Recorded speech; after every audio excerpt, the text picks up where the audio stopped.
labas rytas. Mes vakar taip ir pasilikom šito aikšteliai. Tik vakar čia buvo tuščia, šiandien čia jau pilna žmonių, mašinų. Bet naktis buvo labai rami.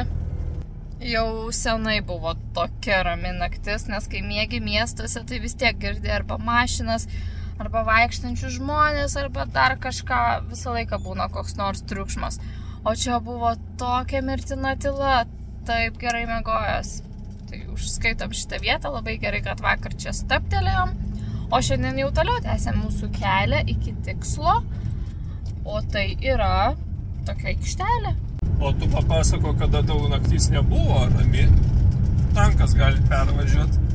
Prisimink praeitą naktį. Praeitą naktį mes girdėjom, kad kažkas vyksta šalia. Bet mes abu buvom įsitikinę, kad šiukšlių konteinerius tiesiog išvežinėja. Dėl to ten toks triukšmas. Tiesiog miegojom toliau. Pasirodo tvorą aplink nustatė.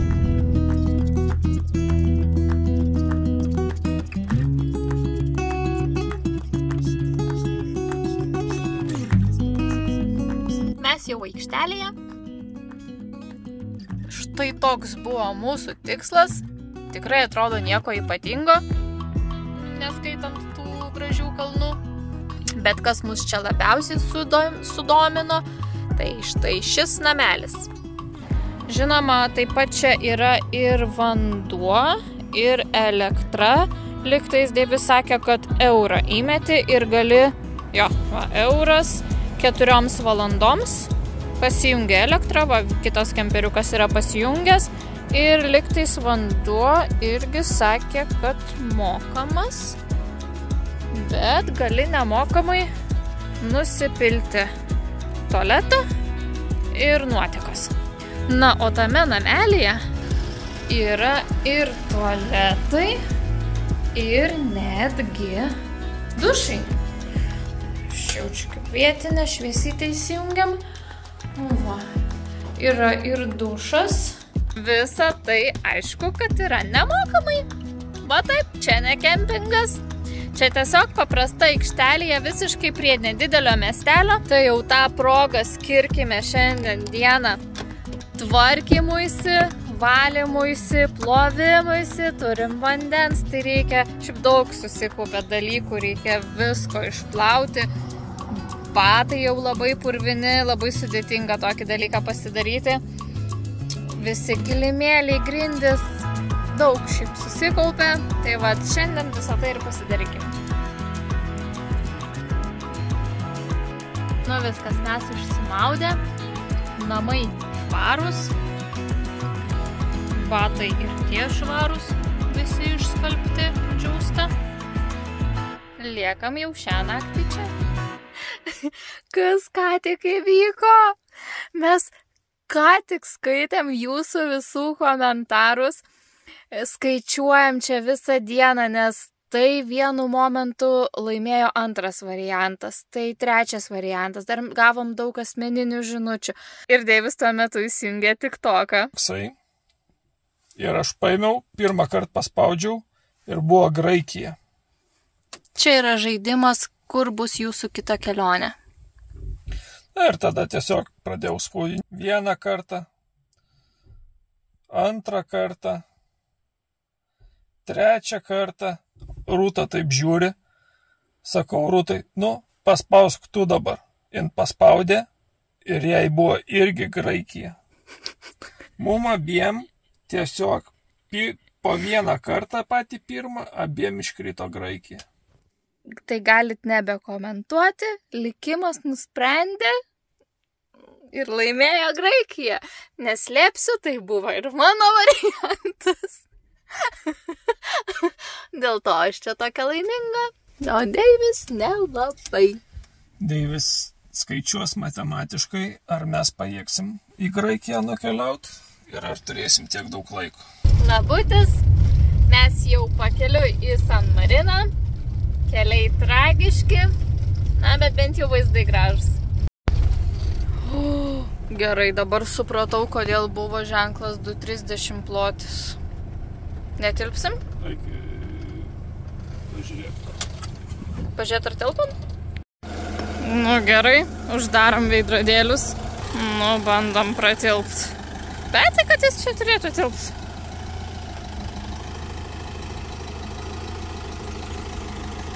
Och, tu velnes. Kaip arti. Biški ten. Atidaryt. Eina savos pratilpom.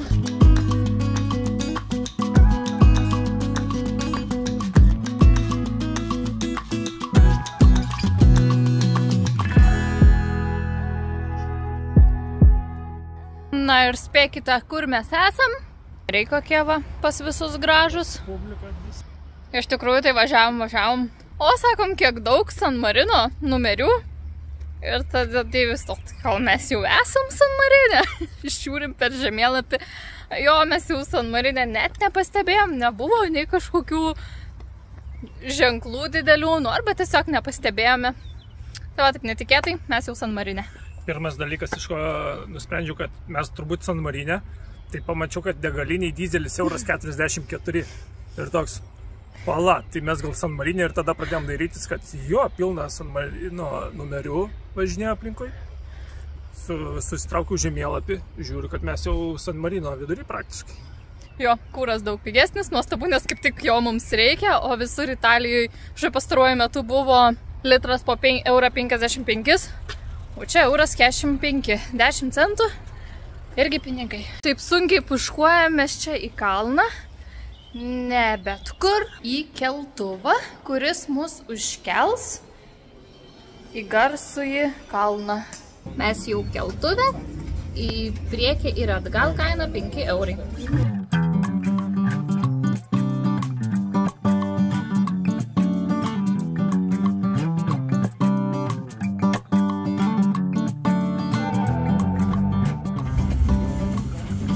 Aukštai šiaip visai keliamės. Geras ir jūra matos, nors pagal žemėlapį tai jūra atrodė labai toli nuo San Marino. Geras. Nu va, užkilom ir čia vaizdai tik dar gražesni.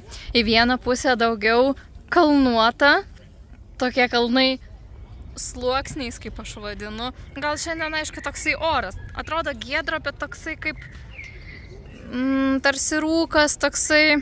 Dėl to tie ir kalnai tokiais sluoksniais atrodo. O kitoj pusėje daugiau miestų ir jūra tolumoje matos. Gražu labai, nes tikėjau, kad čia taip aukštai bus. Nežinau, ar čia taip persiteikė tas aukštis, bet labai atrodo, kad aukštai esam. Jau mes čia užtruksim. Parduotuvėlių kiek. Aišku, visur daug tų parduotuvių, bet būtent čia labai vilioja gal kainos, nežinau. Čia, kiek žinau, nėra taikomas PVM mokestis, dėl to jie čia tiek daug kaip ir vilioja tos turistus labai geromis kainomis ir kur įprastai kainuoja dalykai daug, tai čia jie pigiau. Liktais. Tai va, žiūrinėjom. Užeiname kiekvieną parduotuvę. Va toks ten San Marinas. Kažkaip daugiausiai ginklų, papuošalų ir kvepalų parduotuvių. Jo, dar laikrodžių.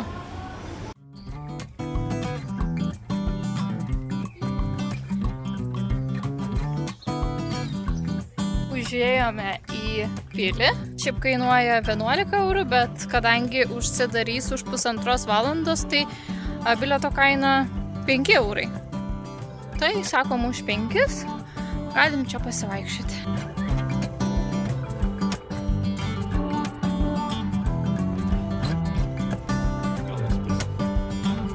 Nu, kaip gražiai čia.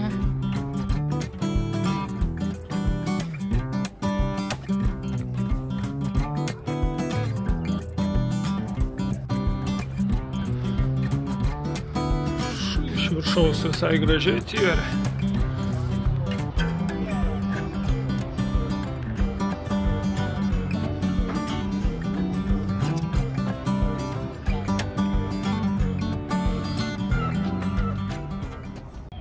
Na ir matau ten stadioną. Baigsim šiandien pasižiūrėti varžybų San Marino lygos. Labai įdomios formos pilis. Bet man vis tiek gražiausias vaizdas į tą. Bandysim papulti ir ten. Į mūsų bilietą liktais įeina įėjimas ir į tą pilį, bet kaip supratau, mums paaiškino, jog mes jau nebespėsim. Tai nežinau, lekim.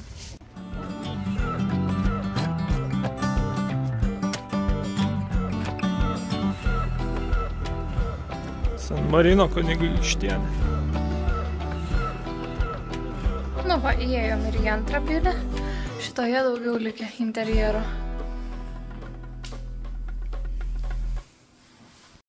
Ir iš šitos pilies dabar, ta, kurioje buvom prieš tai, atrodo gražiau. Nu va, kaip gražiai ant to kalno. Atrodo, kad visiškai ant krašto stovi. Prieš tai atrodė šita taip pat. Tiesiog, kai joje esi, taip nesijaučia.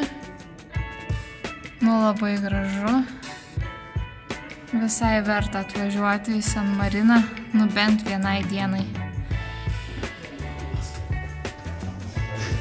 Dabar jau esame aukščiausiame San Marino taške. Nu, labai gražu. Jau filmavau turbūt čia 10 kartų, bet dabar daugiau miestas visas atsiveria. Labai gražu. Maža to, kad čia dar esam labai aukštai, tai čia dar ir tokios skylės. Kad paaštrinti pojūčius. Nėra taip labai jauku. Oi, bet ir ten kaip gražu. Ir ten koks bokštelis. Nu ir ten dabar jau eisim.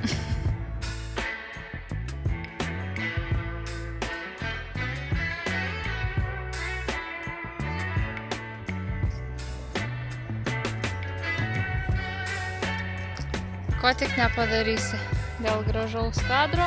Čia dabar. Nu. Kur tu čia vaikšti?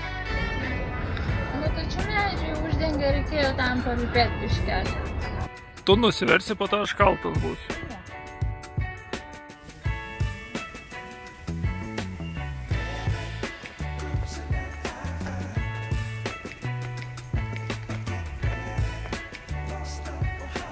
Tenka atsisveikinti su San Marinu.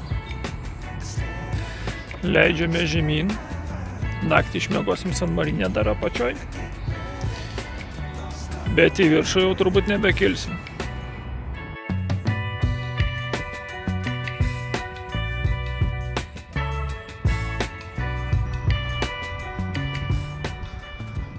Iš vieno tunelio į kitą tunelį. Taip kertam kalną ir einam į futbolo varžybas. Taigi nusileidom su keltuvu, užvalgiam ir einu žiūrėti futbolo varžybų. Pasiūglinęs radau informaciją, kad San Marinas vis dėlto turi savo futbolo lygą. Joje žaidžia net 16 komandų. Ir kaip tik šį vakarą yra vienos varžybos. Žais 10 vietą su 9. Tai žais Muarata su Fajetano ekipa.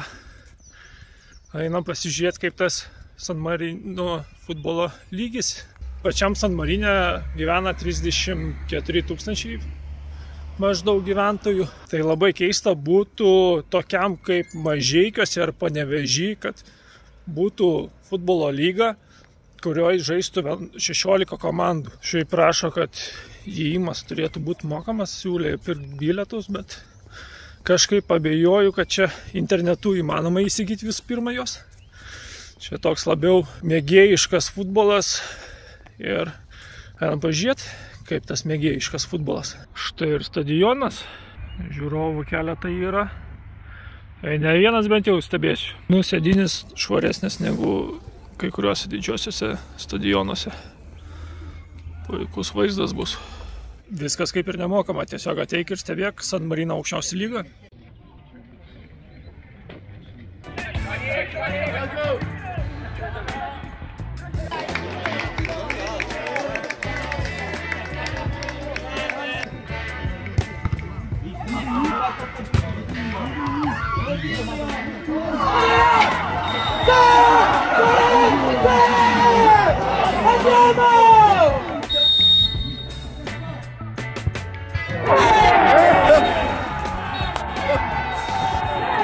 kol baigėsi mačas, praktiškai išsikrovė telefonas, tai va, grįžau namo ir ką galima pasakyti apie San Marino aukščiausią lygą. Aš galvau, kad pagrinde bus jaunimas komandai, bet jaunimo nebuvo tiek daug, kiek galvota. Sirgalių irgi susirinko gana nemažai. Tik tais tiek, kad juoda apranga žaidžiantis kaip ir namų aikštį žaidė. Tai pradžioj juos labai palaikė. Vos neįmušė ten visi šūkavo, po to įmušė geltoni. Tai pusė juos sveikino.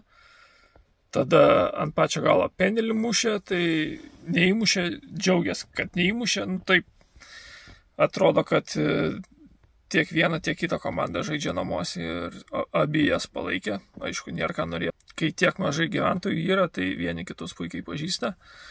Na, o futbolo lygis tai toks, sakyčiau, sekmadienio lyga.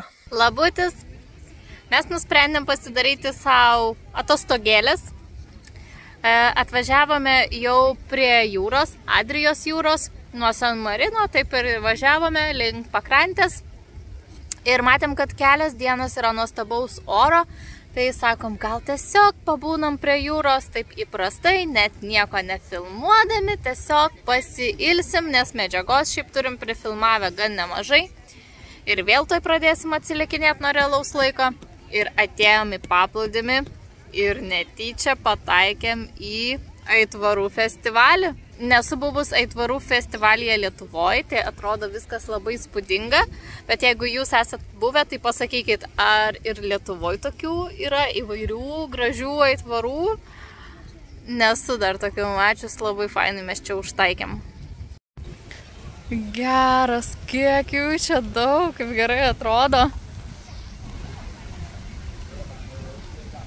Pilnas paplūdimys visokių aitvarų ir kokie skirtingi. Nežinau, ar čia taip gerai matosi. Pilnas dangus. Kai tas įdomus paskui vieną, visi kiti skraidžioja. O jie čia keli? Nesuprantu, bet gal čia visgi vyksta kažkoks festivalis aitvarų, nes čia kaip ir atitverta teritorija. Nes aš nežinau, ar kamerai taip matos, bet kiek daug. Pilnas dangus, visokių skirtingų. Gerai, dabar supratau, ten stovi 5 žmonės, kiekvienas valdo savo tą jau aitvarą ir jie kartais tiesiog susiderina ir vienas paskui kitą skrenda. Dėl to atrodo, kad vienas varantysis ir paskui jį visi, bet ne, čia visas šou vyksta. Gal tik kokios muzikos trūksta. Nieko, įjungia muziką.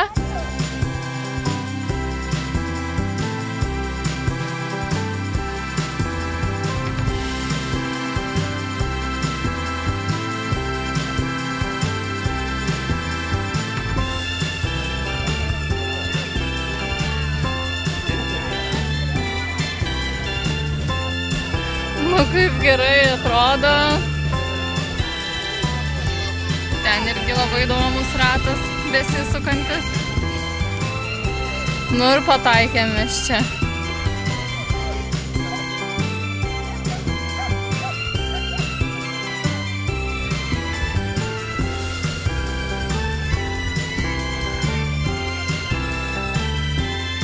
Viskas, einam toliau ilsėtis ir gal net ir pasimaudyt. Negaliu net ramiai skaityti knygos. Kaskart pakeliu akis ir pamatau dar bent kokius 5-6 naujus aitvarus. Ir visi tokie gražūs, tokie skirtingi.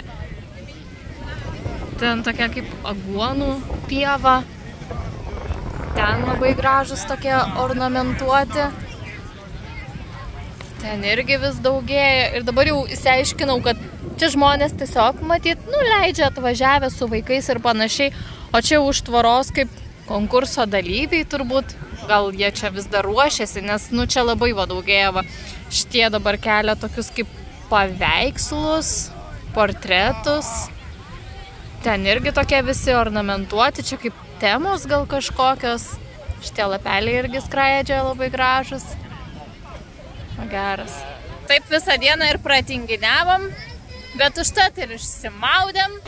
Ir dabar jau čia dar daugiau tų aitvarų. Čia ir toksai kaip šou dabar vyksta, jau su muzika, su viskuo. Čia kaip pasirodymų aikštelė ir čia vis ateina komandos ir kažkokį padaro kaip ir pasirodymą aitvarų. Ir ten jau visokių naujų.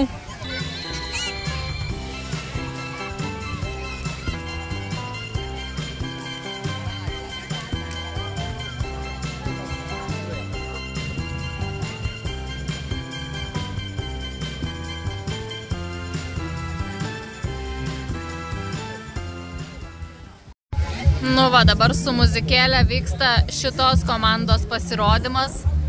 Jie visi turi vienodos stiliaus, beveik vienodos, tik spalvos skiriasi aitvarus. Nu ir čia kažką, nežinau, gal pagal muziką, kaip ir kažką daro, juda. Ilgokai užtrunka, kol pasiruošia kita komanda, nu bet dar šito, sakom, sulaukiam, nes irgi įdomiai atrodo tie aitvarai, tokie daugiau manevringesni, kaip čia pasakius. Kol sudėjo visus aitvarus pagal spalvas, kol juos atsuko, nu ir dabar jau pasiruošę pradėti, lygtais prasidėjo.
Eina savo, kaip turėtų sunku būti išvaldyti.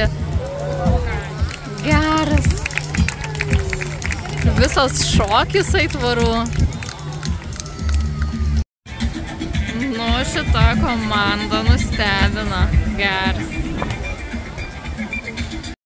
Nu, dar šiek tiek vieną pasirodymą. Staptelėjom, pažiūrim. Ir su kiekvienu sakom, nu, jau einam.